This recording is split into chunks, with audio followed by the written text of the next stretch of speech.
2019 সালে রাজধানীর একটি 5 স্টার হোটেলে ঢাকঢোল পিটিয়ে অনুষ্ঠিত হয়েছিল আগুন ছবির মুহূর্ত।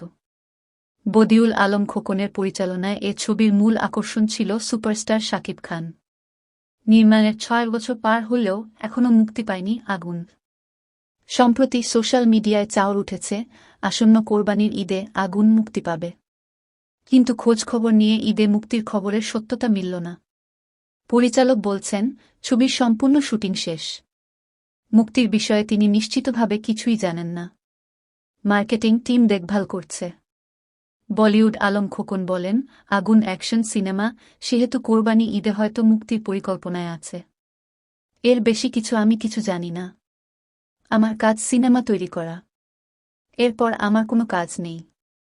আগুন ছবির মার্কেটিং টিমের খোঁজ মেলেনি। এদিকে ছবি সংশ্লিষ্ট একাধিক সূত্র বলছে, আগুনের 2টি গানের শুটিং বাকি এবং 2টি গানই ছবির গুরুত্বপূর্ণ অংশ। এছাড়া শাকিব খানের ডাবিংও বাকি। গান এবং ডাবিং ছাড়া এই সময়ে এসে মুক্তির প্রশ্নই আসে না। নাম প্রকাশে অনিচ্ছুক সূত্রটি আরও জানায়, শাকিব খান এর আগে একাধিকবার গানের শুটিংয়ের শিডিউল দিলেও আগুন নির্মাণের সংশ্লিষ্টরা সেই সময়ে শুটিং শেষ করতে পারেননি। প্রযোজক নিখোঁজ থাকায় গানের অংশের শুটিংয়েও মোটা অঙ্কের অর্থের জোগানও অনিশ্চিত।